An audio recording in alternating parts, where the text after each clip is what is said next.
Oh, yeah. All right, so we got another good one to go over here, guys, playing some mid stakes. And things started off a little bit interesting in this one.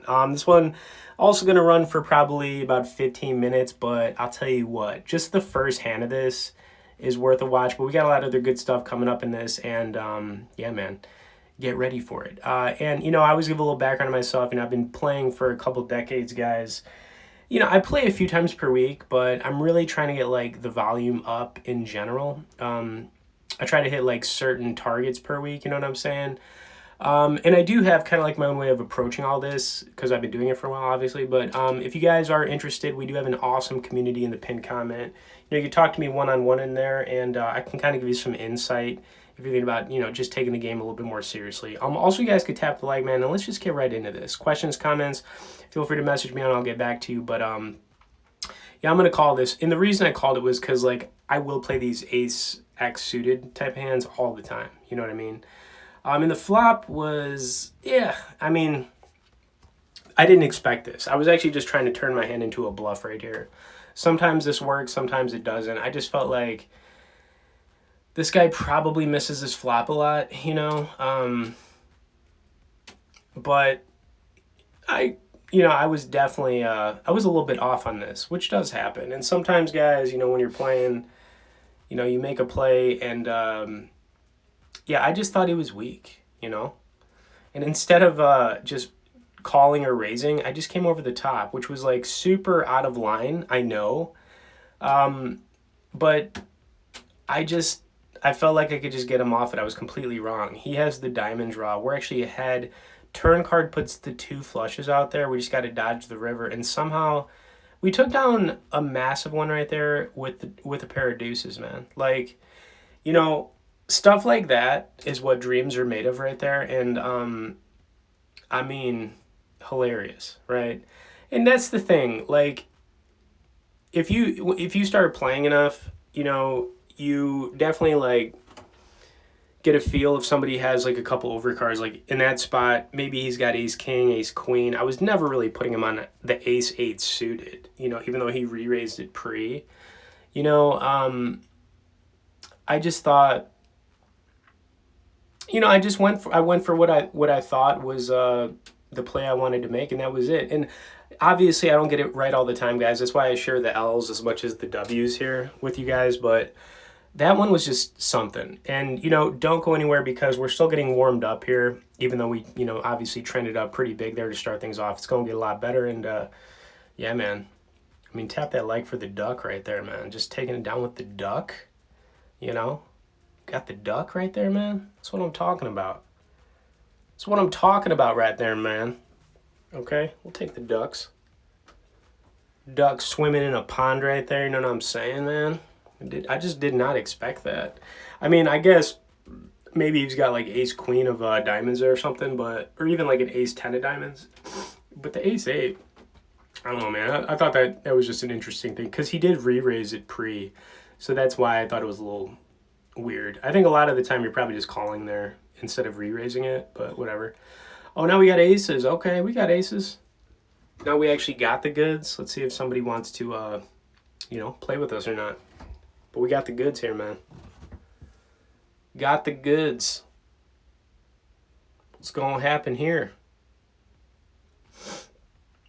All right, over to player 3, and probably the saddest thing right there ever is when you get aces and then no one sees a flop, or kings. I mean, it's rough both ways. Obviously, it's worse with aces, but I'm not gonna let it get to me. You know what I'm saying? We're not gonna have. I just, it is what it is, guys. It is what it is. Let's not cry about it. All right, queen deuce folded it. I always like to take a look at the table, see how everyone's doing. Player 1's doing good, player 3. And then you got me, man, who took a big one down with the ducks.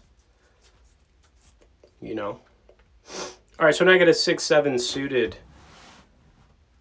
Now here's where things are going to get interesting because, when you're playing these mid games, you have to kind of like bluff a bit more as opposed to playing like the lower games. So you have to, be a little bit unpredictable, right? And now we got player 5 once again re-raising it, and obviously we're not going anywhere with the 6-7 suited. We're going to make the call here. See if we can get some diamonds out there or some straight draws, right? That's what we're looking for, man. Let's go. Let's go. All right, we got none of it. You know, but at the same time, maybe this guy's got none of it. Turn card was a 4 of clubs. He checked it over so quick. It just felt so weak. All right, so I decided to throw a little 29 piece out there. He called. River card was no good, and instead of just letting this check down, I went for a pot size here. It's either I've got it or I don't here. You know, that's the thing. But I felt like he didn't have it. That's why I went with the pot size, and he let it go. Now, he couldn't sniff out the bluff. I thought that actually looked pretty strong the way I played it, but, you know, yeah, that's a tough spot for player 5 if he doesn't have a club, or, you know, if he just has like a pair, you know what I mean? So I like the play right there. All right, so next I went an ace jack off here. Did I play this one?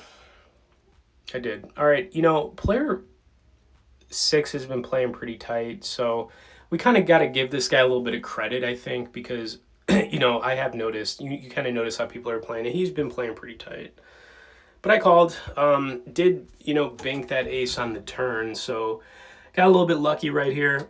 I don't know if we're good or not. I think he's going to check it down to the river, which definitely made me feel like we're good if he did. Yeah, he did. All right, so went for a little bit of value here, trying to get like those king queens to call, king jacks, you know what I'm saying? And that's exactly what he had. So we took him down, going for a little bit of value right there. He couldn't fold it, and you know, we got lucky hitting the ace there on the turn.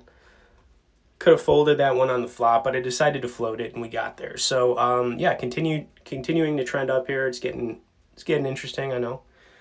Ace 10 suited here. We got the spades. We got the spades, man. All right. All right, player 3. Now, I think, did I just call this? If I just called this, it was a big mistake. Yeah, I did just call it. I should have re-raised this. I don't know why I didn't.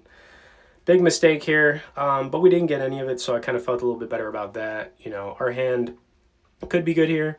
I decided to try to see where he was at. You know, we'll put a little 14 piece out there on the turn, see what he would do. And he came over the top, which was kind of funny. Anyways, folded it. I don't know if he had like pocket jacks right there. It definitely felt like something like that, but I thought it was kind of funny. He just came over the top like that. He must have had it. Probably pocket jacks. Hoping I have a 7 or something. Just a weird play. All right. Anyways, yeah, folded the queen 7. Well, don't go anywhere, guys. We still got a few more hands to go here. And if you guys are enjoying the stuff, like I said, man, get in that community in the pin comment. You talk to me one-on-one there, and a lot of good stuff in there as well. Okay.